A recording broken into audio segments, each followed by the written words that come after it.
Alors, bonsoir tout le monde. Bonsoir, messieurs, mesdames. Donc, bienvenue à la séance ordinaire du Conseil municipal le 5 mai 2020. À l'ordre du jour, au point 1.1, adoption de l'ordre du jour. 1.2, adoption des procès-verbaux de la séance ordinaire tenue le 7 avril 2020 et de la séance extraordinaire tenue le 28 avril 2020. 1.3, règlement numéro 546-2020, décrétant une dépense et un emprunt de 1 483 000 pour la reconstruction de la caserne de pompiers de Barachois et l'acquisition d'appareils de protection respiratoire pour le service de sécurité incendie. 1.4, avis de motion et dépôt du projet de règlement. Règlement décrétant une dépense et un emprunt de 752 900 $ pour l'acquisition de 2 camions 10 roues avec équipement de déneigement. 1.5, approbation des comptes. 1.6, engagement des employés saisonniers été-automne 2020. 1.7, demande à la Monnaie royale canadienne pour l'émission d'une pièce de monnaie commémorative de la ville de Percé dans le cadre de son 50e anniversaire de création, qui est le 50e anniversaire de la création de la grande municipalité du Grand Percé, et demande d'appui aux autres municipalités du territoire de la MRC du Rocher-Percé et à la ville de Gaspé. 1.8, projet d'implantation d'une école d'agriculture innovante à Val-d'Espoir, offre de services de l'Elièvre Conseil Développement des régions, études de faisabilité. 2.1, renouvellement de l'adhésion au Carrefour Action municipale et famille pour l'année 2020-2021. 2.2, démarche municipalité amie des aînés, mise en place du comité de pilotage. Au point 3.1, changement de poste pour M. Marc Trudel. 3.2, offre de service de M. Mathieu Fleury, architecte. Plan de vie pour la construction d'un entrepôt sur le site du garage municipal, 52 route Lemieux. 4.1, offre de service de Aquifer, analyse de la vulnérabilité des puits d'eau potable de la ville de Percé. 4.2, appel d'offres, rénovation des toitures de l'usine de traitement des eaux usées de Percé. 4.3, poste d'opérateur en traitement des eaux usées et en assainissement de l'eau potable et aqueduc, modification au titre du poste. 5.1, offre de la fabrique Saint-Michel de Percé, cession de l'église Saint-Michel à la ville pour réalisation du projet Espace de congrès de Percé. 5.2, offre de services de Pesca Environnement, caractérisation de sites dans le secteur de la rivière du Portage dans le cadre de la création du parc municipal de la rivière aux Émeraudes. 5.3, renouvellement de l'adhésion au comité ZIP Gaspésie pour l'année 2020-2021. 6.1, Escale Gaspésie, demande de contribution financière pour l'année 2020. 7.1, contrat de l'avant-garde construction, rénovation au centre communautaire de Barachois, demande de paiement numéro 3. 7.2, désignation du responsable pour la bibliothèque de Barachois. Et au point 8, affaires nouvelles. Donc, il n'y a rien aux affaires nouvelles pour ce soir, Mme Vibert. Non, on ajouterait cependant le mot de la mairesse. Le mot de la mairesse, oui, après le point 1.2. Et aussi confirmer par résolution qu'on tient la séance, que le Conseil a décidé de tenir la séance. Je vais en faire la lecture avant de... Est-ce qu'on adopte l'ordre du jour avant? On peut l'adopter. On peut adopter l'ordre du jour? Je le propose. Merci, M. Sainte-Croix. Alors, avant d'arriver au point 1.2, je vous fais la lecture de la résolution pour les séances à huis clos. Alors, considérant le décret 177-2020 du 13 mars 2020, qui a déclaré l'état d'urgence sanitaire sur tout le territoire québécois pour une période initiale de 10 jours, considérant que le décret numéro 388-2020 du 29 mars 2020, qui prolonge cet état d'urgence pour une période additionnelle jusqu'au 7 avril 2020, considérant que cet état d'urgence a été prolongé le 4 avril pour une autre période additionnelle jusqu'au 4 mai, Considérant l'arrêt ministériel 2020-04 de la ministre de la Santé et des Services sociaux qui permet au Conseil de siéger à huis clos et qui autorise les membres à prendre part, délibérer et voter à une séance par tout moyen de communication. Considérant qu'il est dans l'intérêt public et pour protéger la santé de la population des membres du Conseil et des officiers municipaux, que la présente séance soit tenue à huis clos et que les membres du Conseil et les officiers municipaux soient autorisés à y être présents et à y prendre part, délibérer et voter par visioconférence. Donc, en conséquence, il est proposé que le Conseil accepte que la présente séance soit tenue à huis clos et que les membres du Conseil et les officiers municipaux y participent par visioconférence via l'application Zoom Meeting.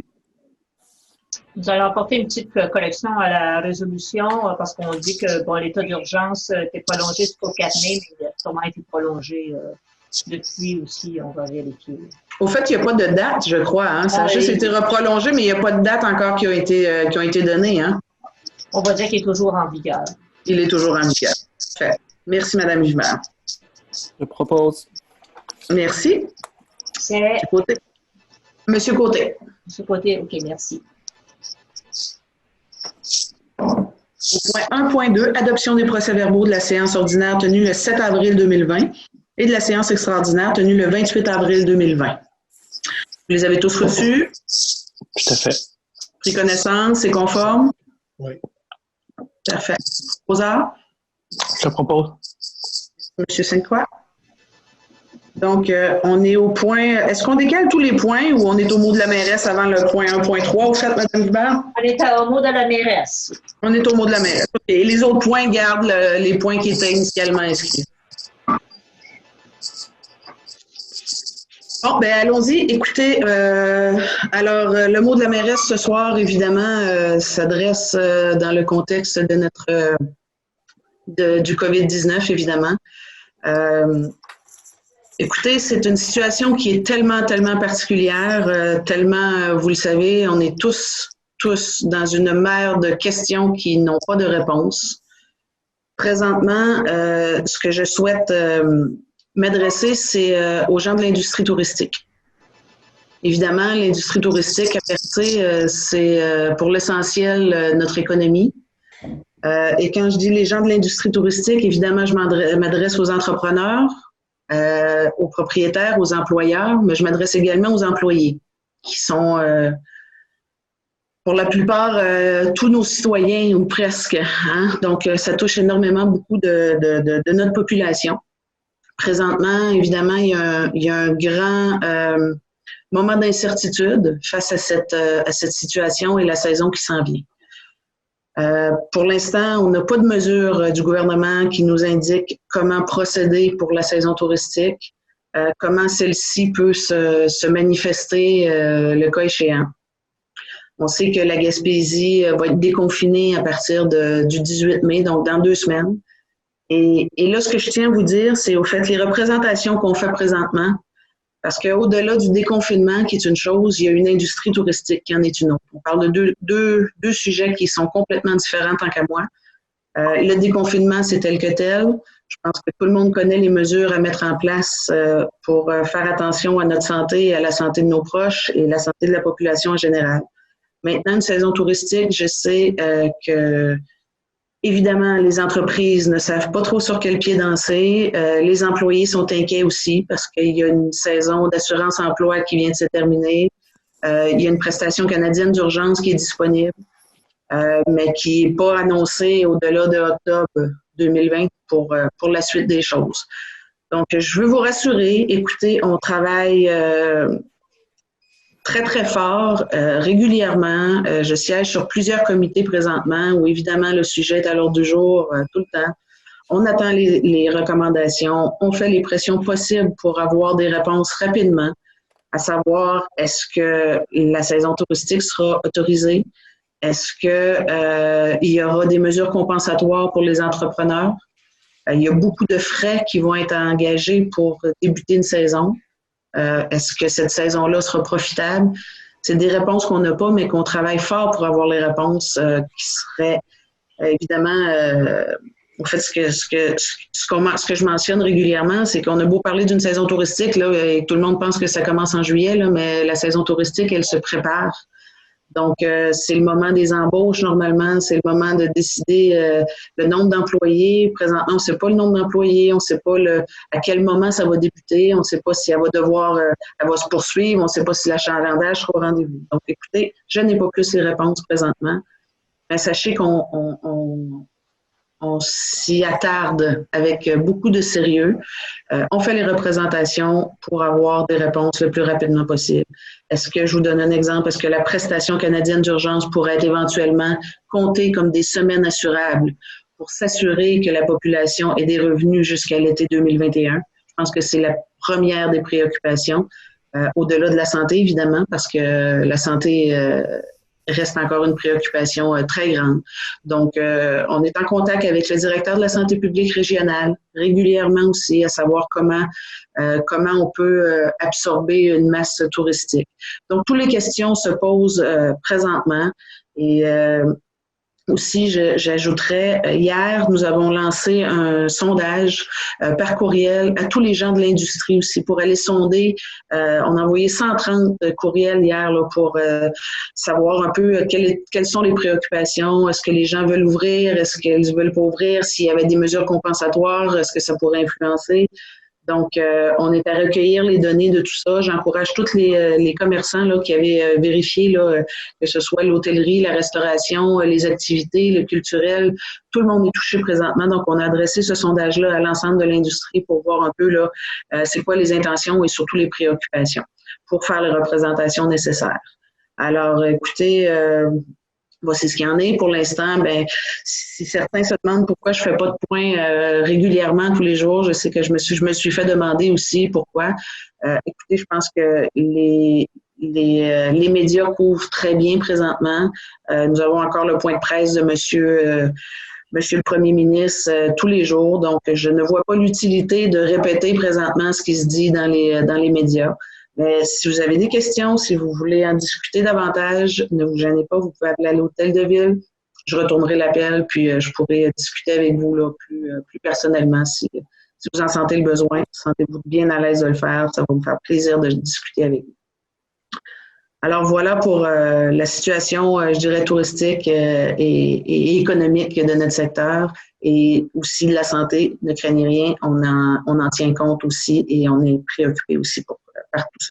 Présentement, ça va bien, il n'y a pas de cas chez nous, mais il faut s'assurer de maintenir aussi cette situation-là le plus possible. Alors voilà pour ce sujet. Juste une petite parenthèse au sujet du quai. Je sais qu'aujourd'hui, les travaux sur le quai ont repris lundi hier, au fait. Et là, aujourd'hui, j'ai vu un peu sur les réseaux beaucoup de questionnements, qu'est-ce qu'il y en a. Écoutez, il y a eu évidemment pendant les 6 semaines d'interruption de la construction certains bris qui ont eu lieu sur le quai, là, parce qu'on s'entend, le quai n'est pas terminé. Donc, ce qu'ils ont fait aujourd'hui, ce n'est que enlever certains trucs pour ramener les trucs. Le plan n'a pas changé. Le quai va être tel que tel dans les plans et devis qui avaient été construits. C'est juste qu'évidemment, après 6 semaines là, sans protection, ben, il a été un petit peu brisé. Donc, les travaux sont repris et il va y avoir un délai, évidemment, parce que 6 semaines d'arrêt de travaux, ben, ça occasionne un échéancier qui va être remis plus loin. Mais c'est ce que je tenais à dire. Alors, encore une fois, on ne lâche pas. Je pense que vous faites du bon travail à percer pour l'ensemble de la population. Si on n'a pas de cas, c'est certainement parce que vous avez bien compris les messages de prudence. Donc, félicitations à tout le monde, puis on ne lâche pas. Ça devrait revenir dans la situation normale un jour. Alors voilà, je vous remercie et je reviens à l'ordre du jour. Alors, je reviens au point 1.3. qui est le règlement numéro 546-2020, décrétant une dépense et un emprunt de 1 483 000 pour la reconstruction de la caserne de pompiers de Barachois et l'acquisition d'appareils de protection respiratoire pour le service de sécurité incendie. Alors, c'est le règlement tel que le projet de règlement a été déposé. Il n'y a pas de changement. Est-ce que j'en fais la lecture, Mme Vibert, ou vous voulez... Oui, c'est plus... je fais la lecture telle que... Parfait. Alors, considérant que lors de la séance ordinaire tenue le 7 avril 2020, le conseil municipal... Est-ce que vous pouvez vous mettre en mode silence, s'il vous plaît? Quelqu'un? OK, c'est bon. Le son était un peu... Donc, considérant que lors de la séance ordinaire tenue le 7 avril 2020, le Conseil municipal a adopté le règlement numéro 546-2020, décrétant une dépense et un emprunt de 1 483 000 pour la reconstruction de la caserne de pompiers de Barachois et l'acquisition d'appareils de protection respiratoire pour le service de sécurité incendie. Considérant qu'en vertu de la résolution numéro 106-2020, le projet faisant l'objet de règlement d'emprunt a été jugé prioritaire par le Conseil municipal et, conséquemment, le dit règlement, aux fins de remplacement de la procédure référendaire et l'ouverture d'un registre par une consultation écrite, et ce, tel qu'autorisé par l'arrêt ministériel numéro 2020-008, adopté le 22 mars 2020, dans le contexte de la pandémie de la COVID-19. Considérant qu'un avis public de la consultation écrite a été publié dans le journal Gaspésie Nouvelle, considérant que cet avis, accompagné du règlement numéro 546-2020 et d'une présentation détaillée du projet, a également été publié sur le site Internet et sur la page Facebook de la Ville de Percé, considérant le certificat relatif au déroulement de la consultation écrite déposée par la greffière, considérant que ce certificat indique qu'aucun commentaire n'a été reçu, seulement quelques questions pour lesquelles des réponses ont été acheminées aux demandeurs. Donc, en conséquence, il est proposé aux conseillers de poursuivre le processus devant à l'entrée en vigueur. Devant mener. Pardon? Devant mener à l'entrée en vigueur. Devant mener à l'entrée en vigueur, bien, merci, du règlement numéro 546-2020 décrétant une dépense et un emprunt de 1 483 000 pour la reconstruction de la caserne de pompiers de Barachois et l'acquisition d'appareils de protection respiratoire pour le service de sécurité incendie en la transmettant au ministère des Affaires municipales et de l'Habitation pour approbation. Je propose. Merci, M. Côté. Et là, j'ajouterais, pour ceux qui ont peut-être manqué les séances précédentes, au fait, c'est un règlement d'emprunt de 1 483 000, lequel a une subvention de 70 % et aussi un remboursement d'assurance dû à l'incendie de la caserne. Donc, les achats pour les appareils respiratoires, évidemment, ne sont pas dans la subvention ni dans le remboursement d'assurance, mais ça donne un montant total, je n'ai pas les chiffres précis, là, mais autour de 400 000 pour la Ville de Percé. Donc, 200 000 pour je vous fais les chiffres ronds, là, Mme Hubert, vous les avez peut-être près de vous. 200 000 là, pour les appareils respiratoires et 200 000 de mise de fonds pour la reconstruction de la caserne. Donc, c'est subventionné là, à 70 %. Oui, c'est ça. Reconstruction de la caserne, ça nous donnerait 219 329 et l'acquisition d'appareils, 209, donc 428 000 à peu près. Très bien. Merci, Mme Hubert. Alors, M. Côté avait déjà proposé 1.4, avis de motion et dépôt du projet de règlement décrétant une dépense et un emprunt de 752 900 pour l'acquisition de 2 camions 10 roues avec équipement de déneigement. Donc, c'est un avis de motion à l'effet qu'un règlement décrétant une dépense et un emprunt de 752 000 pour l'acquisition de 2 camions 10 roues avec équipement de déneigement. Propose. Okay. J'ai pas vu. Propose. Monsieur Warren. Monsieur Warren, un avis de motion. Très bien. Je vais lire le règlement, Mme Gibert, si vous me permettez. Parce que c'est quand même pas très long, ça explique quand même plusieurs trucs. Donc, attendu que l'avis de motion du présent règlement a été dûment donné lors de la séance du Conseil tenue aujourd'hui et que le projet de règlement a été déposé à cette même séance. Le Conseil décrète ce qui suit. Article 1, le préambule fait partie intégrante du présent règlement. Article 2, le Conseil est autorisé à faire l'acquisition de 2 camions 10 roues avec équipement de déneigement, le tout à l'état neuf, tel qu'il apparaît de l'estimation détaillée incluant les frais, les taxes nettes et les imprévus, préparée par M. Jean-François Cacot, directeur général en date du 5 mai 2020, laquelle fait partie intégrante du présent règlement comme annexe A. Article 3, le Conseil est autorisé à dépenser une somme de 752 900 pour les fins du présent règlement. Article 4. Aux fins d'acquitter les dépenses prévues par le présent règlement, le Conseil est autorisé à emprunter une somme de 752 900 sur une période de 10 ans.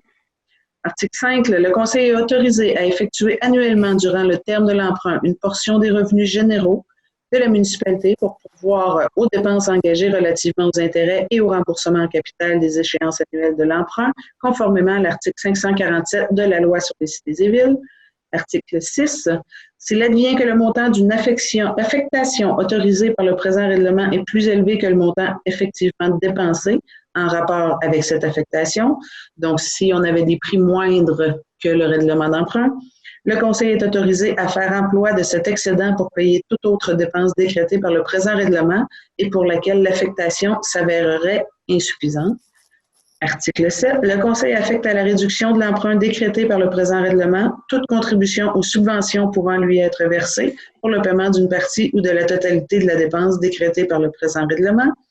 Et le Conseil affecte également au paiement d'une partie ou de la totalité du service de dette toute subvention payable sur plusieurs années. Le terme de remboursement de l'emprunt correspondant au montant de la subvention sera ajusté automatiquement à la période fixée pour le versement de la subvention. Article 8. Le présent règlement entre en vigueur conformément à la loi. Donc, c'est l'avis de motion pour le règlement qui serait adopté éventuellement.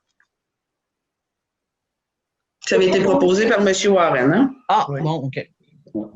C'est vrai. Au point 1.5, donc approbation des comptes, il est proposé que le Conseil approuve la liste des déboursés pour la période du 1er avril au 29 avril 2020 au montant de 134 465,91. La liste des comptes à payer au 31 décembre 2019. Au 31 décembre 2019. Encore une, oui. Au montant de 902,25 et la liste des comptes à payer au 30 avril 2020 au montant de 120 220,52. Propos. Merci, M. Warren. 1.6. Engagement des employés saisonniers été et automne 2020. Donc, il est proposé que le directeur général soit autorisé à procéder à l'engagement des employés saisonniers pour la période printemps-été automne 2020, selon la liste déposée au Conseil, et ce, au fur et à mesure des besoins et suivant les disponibilités budgétaires. Que l'engagement, la période et les horaires de travail des employés au récréo-touristique et à l'accueil touristique seront révisés en fonction de l'évolution de la situation de l'industrie touristique dans le contexte de la pandémie COVID-19. Merci, Mme Pibard. 1.7.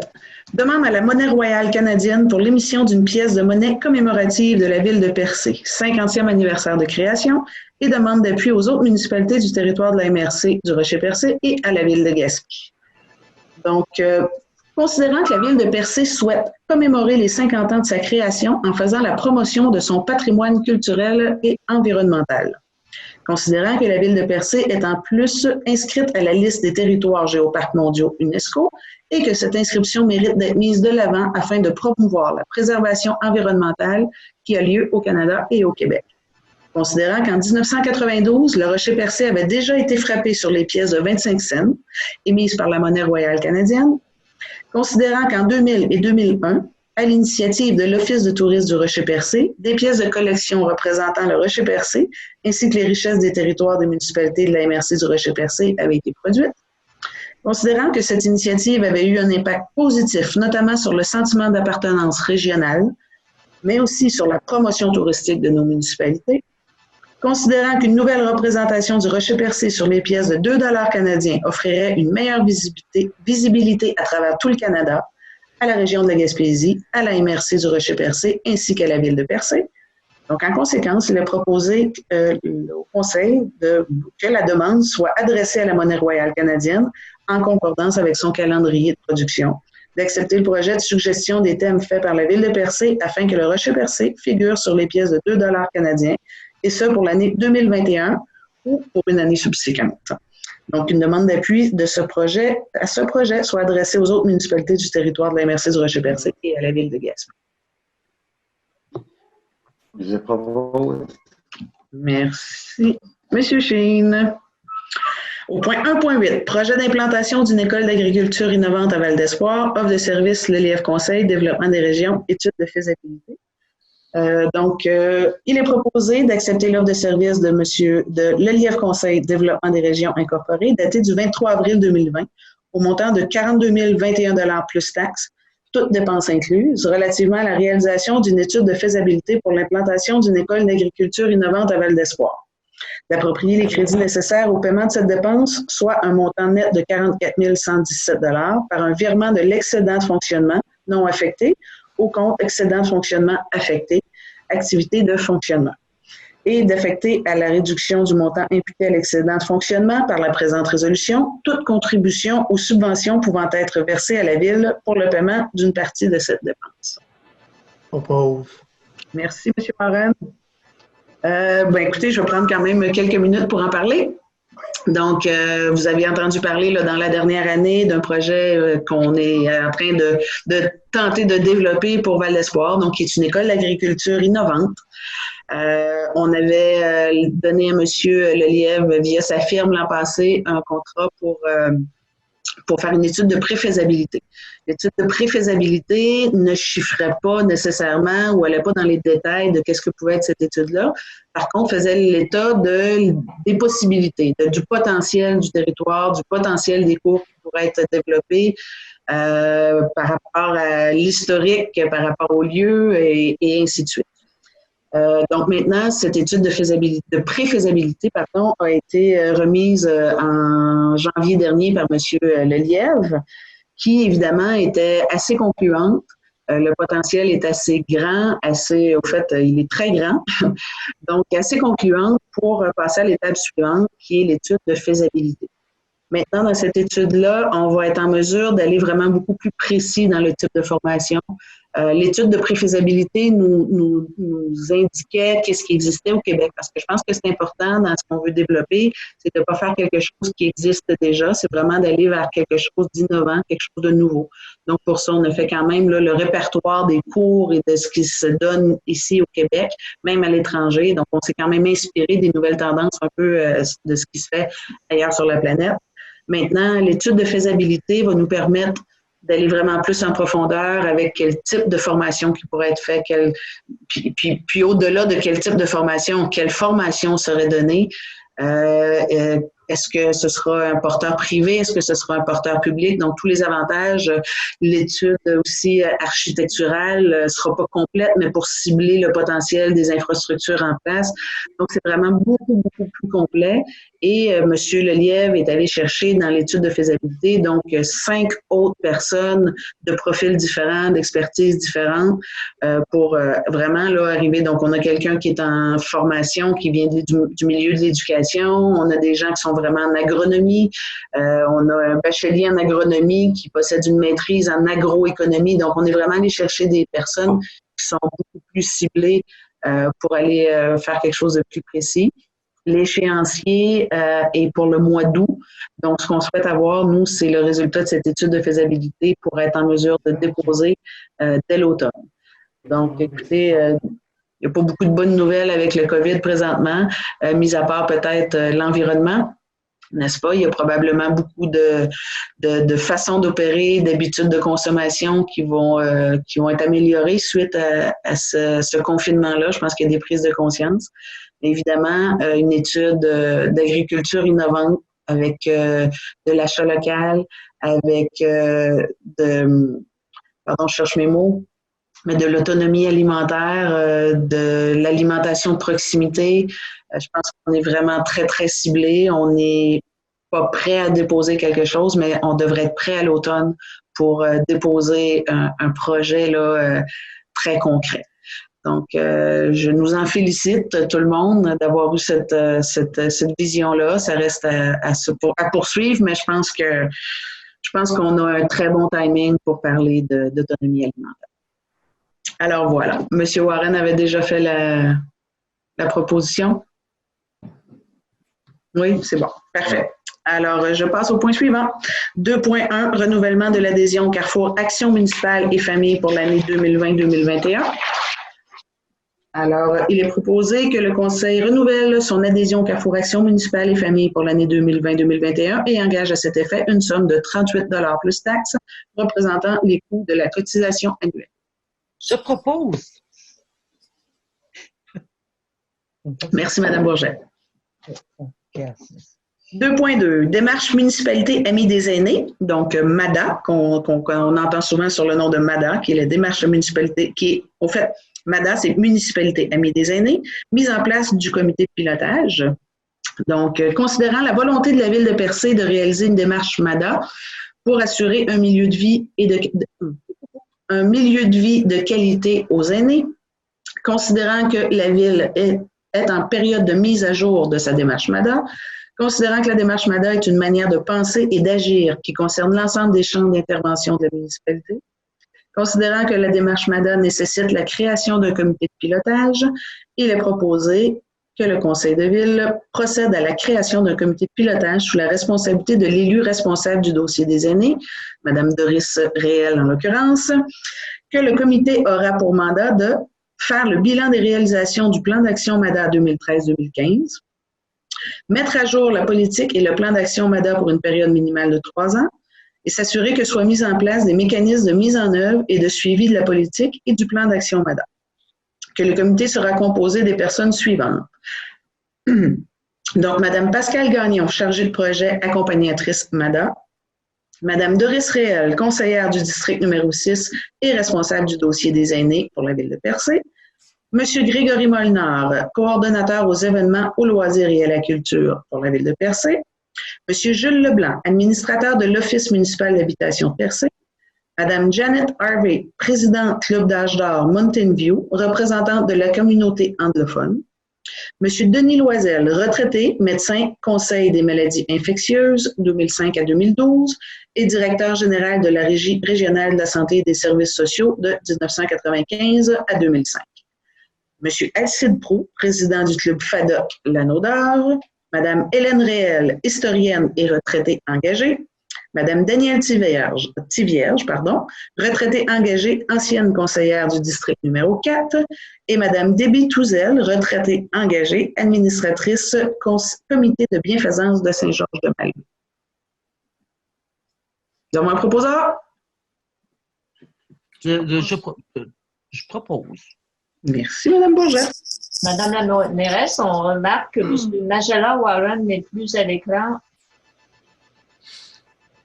Effectivement. Exact. Monsieur Majella Warren n'est plus à l'écran. Je vais essayer de le joindre par téléphone. Merci, Monsieur Kakou.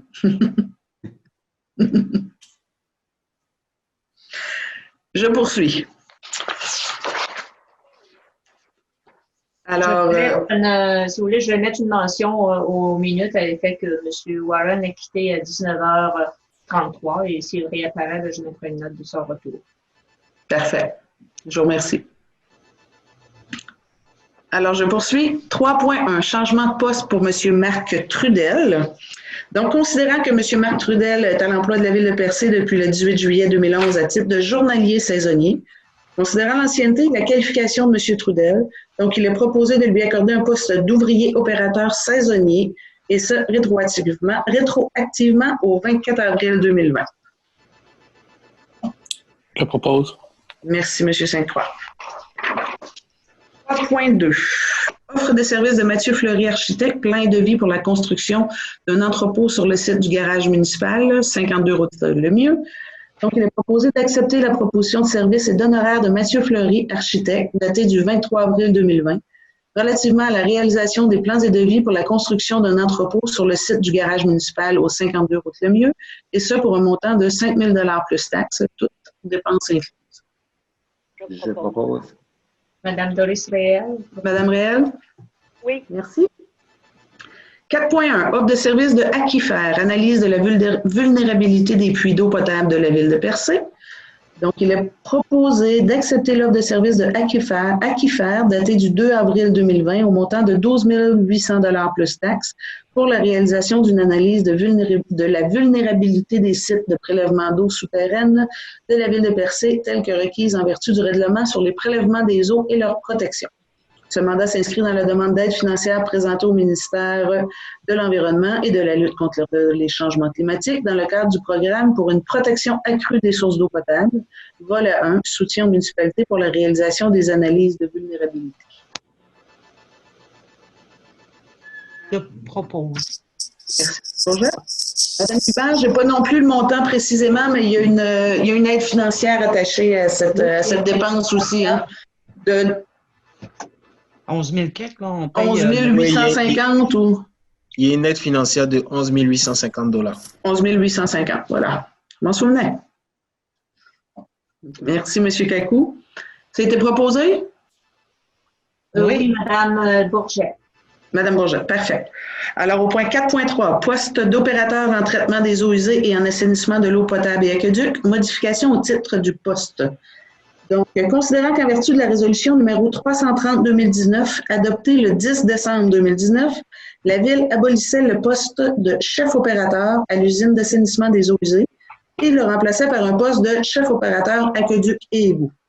Considérant que lors de l'affichage pour combler ce poste, le titre a été utilisé est celui d'opérateur en traitement des eaux usées et en assainissement de l'eau potable et d'aqueduc. Donc, considérant qu'une correction s'impose, il est proposé de remplacer le poste opérateur en traitement des eaux usées et en assainissement de l'eau potable et aqueduc par chef opérateur en traitement des eaux usées et en assainissement de l'eau potable et aqueduc. Je propose. Merci, Mme Caillot. Madame Lanérès, on a passé 4.2. point. Ah oui? Ben oui. 4.2. Est-ce que j'ai le droit de revenir en arrière, Mme Gibert? Oui. Oh, désolée, j'avais barré trop rapidement. Un ordre du jour, c'est une formalité, un ordre du jour. C'est pas nécessaire, donc on peut... Parfait. Alors, je reviens au point 4.2. Appel d'offres, rénovation des toitures de l'usine de traitement des eaux usées de Percé. Donc, il est proposé d'autoriser la greffière à procéder à un appel d'offres public relativement à la rénovation des toitures de l'usine de traitement des eaux usées de Percé.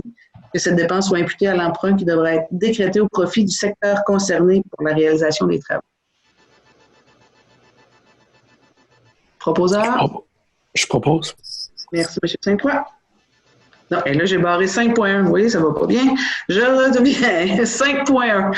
Offre de la fabrique Saint-Michel de Percé, cession de l'église Saint-Michel à la Ville pour la réalisation du projet Espace des congrès de Percé. Donc, considérant que la Ville souhaite mettre en place un espace des congrès au cœur du village de Percé pour l'accueil de congrès professionnels et d'activités événementielles. Considérant que ce projet s'inscrit dans les orientations du plan de développement stratégique et territorial, qui sera présenté prochainement par la Ville, favorisera un dynamisme économique durant les périodes moins achalandées et sera donc structurant pour l'économie locale et régionale.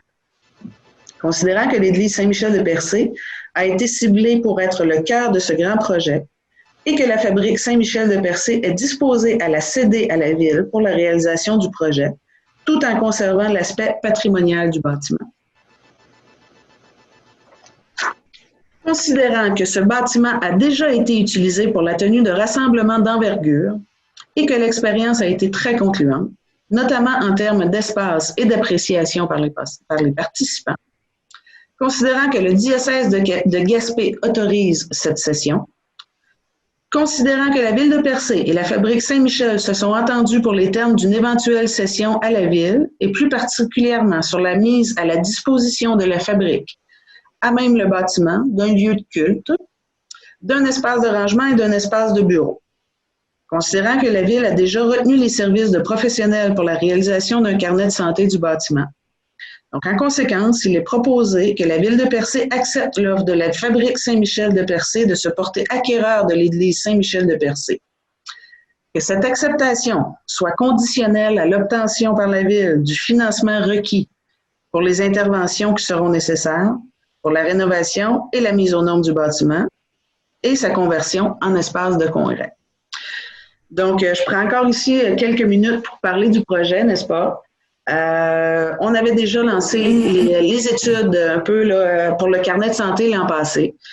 Donc, c'est un projet qui avait déjà existé là, sur la table ici à l'Hôtel de Ville. On parle, je pense, en 2005. C'est un projet qui s'appelait à l'époque Percé en Gala. Qui, bon, écoutez, pour les raisons, pour plusieurs raisons ou même que j'ignore, ce projet n'a pas vu le jour à cette époque-là. Nous, on a ressorti, je dirais, là, des boîtes un peu qu'est-ce qu'il en était de ces anciens projets-là.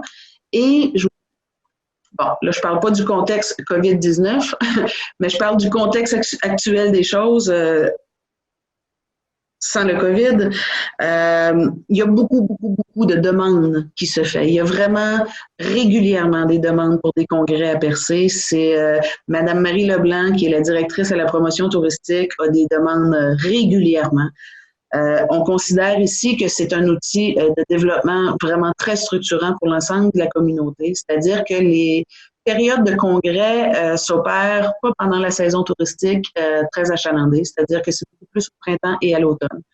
Donc, si ce projet-là pouvait venir à terme, et nous le souhaitons, c'est-à-dire qu'on arriverait éventuellement à prolonger notre saison et l'achalandage. Donc, c'est vraiment un objectif qu'on a ici à la Ville, puis je pense que c'est pour l'ensemble de l'industrie. Donc, c'est vraiment dans cette optique-là. Je pense que tout le monde va y gagner, c'est-à-dire qu'on n'a pas à construire de parc hôtelier, nous, pour avoir ces rassemblements-là. Le parc hôtelier existe, les restaurants existent, donc c'est vraiment un projet pour travailler avec l'ensemble de l'industrie qui est présente et avoir vraiment une offre supplémentaire. Il y a eu les rencontres, évidemment, comme je le mentionnais dans la résolution, avec les administrateurs de la fabrique de Saint-Michel. Ils avaient certaines demandes, évidemment, formulées, qui est, entre autres, le lieu de culte. Je l'ai lu tout à l'heure et je pense que c'est quelque chose qui est très, très important. Un centre de congrès va avoir en son lieu des salles de conférences. Donc, ce sont des endroits pour les rassemblements. Donc, je pense que c'est tout opportun de conserver un lieu de culte. C'est-à-dire, et le rendu là, ce sera le diocèse qui fera les choix de célébrations qui pourront s'y tenir, mais éventuellement un lieu pour les funérailles, les baptêmes, les mariages ou quoi que ce soit. Je pense que c'est essentiel que ça reste. Puis il y a une cohabitation là, très possible de faire. Donc, c'est... Monsieur Warren est revenu par téléphone. Exact. Monsieur Warren est revenu par téléphone, oui. Oui, je t'entends bien. Voilà. Voilà. Donc, écoutez, je pense que c'est un projet qui va être très structurant pour l'ensemble de l'industrie. À cela, on a déposé un projet, on en avait quand même parlé la semaine dernière à la séance extraordinaire, mais qui a peut-être été un petit peu moins vue, même si elle était diffusée. C'est-à-dire qu'on a déposé une demande de financement la semaine dernière dans un programme de patrimoine religieux pour faire les études là, un peu plus approfondies également. Dans le concept de centre de congrès, on inclut également le bâtiment du Prato, ainsi que le bâtiment de l'Office de tourisme, là, qui est l'ancien frigidaire situé là, tout près du quai, où on voit là, les bureaux là, de l'Office de tourisme. Donc, c'est des bâtiments qu'on cible aussi là, pour être disponibles dans cet espace. Alors, voilà, pour ce point. Est-ce que nous avons un proposeur? Merci, Mme Libert. 5.2. Offre de services de PESCA Environnement, caractérisation de sites dans le secteur de la rivière du Portage dans le cadre de la création du parc municipal de la rivière aux Émeraudes. Donc, il est proposé d'accepter l'offre de services de PESCA Environnement datée du 8 avril 2020 pour la réalisation d'une caractérisation de sites sur les lots 5 082 953 et 6 222 442 dans le secteur de la rivière du Portage dans le cadre de la création du parc municipal de la rivière aux Émeraudes, et ça pour un montant de 9 600 $ plus taxes. Je propose. Merci, Mme Réal. Et d'approprier les crédits nécessaires par un transfert du poste activité d'investissement.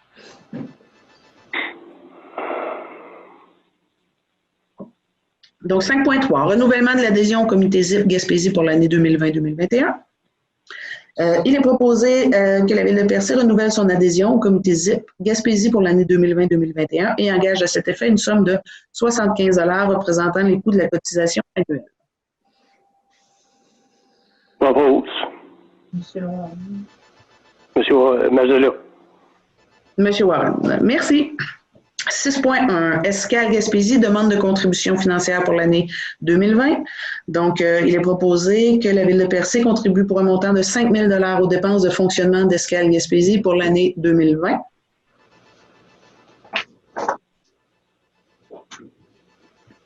Je propose. Merci, M. Chine. Donc, c'est un montant qui est budgété, là, c'est un montant qui était prévu, là, qui est vraiment au budget, évidemment. 7.1, contrat de l'Avant-Garde Construction, rénovation au centre communautaire de Barachois, demande de paiement numéro 3.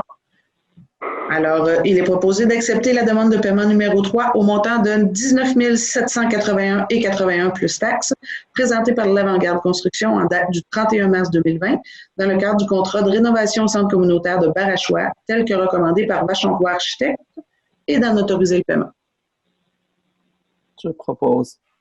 Merci, M. Côté. 7.2, désignation d'un responsable bibliothèque de Barachois. Donc, il est proposé que Mme Patricia Sainte-Croix-Annette soit désignée responsable de la bibliothèque de Barachois. Je propose. Merci, Mme Léa. Donc, affaires nouvelles. Nous n'avions rien aux affaires nouvelles pour ce soir. Alors, ça fait le tour de séance ordinaire du 5 mai 2020. Je vous remercie pour votre présence. Merci à tous. Je propose de la lever. Ah oui, c'est vrai. Merci, M. Sainte-Croix. Au revoir. Salut tout le monde. Allez, bonne fin de soirée.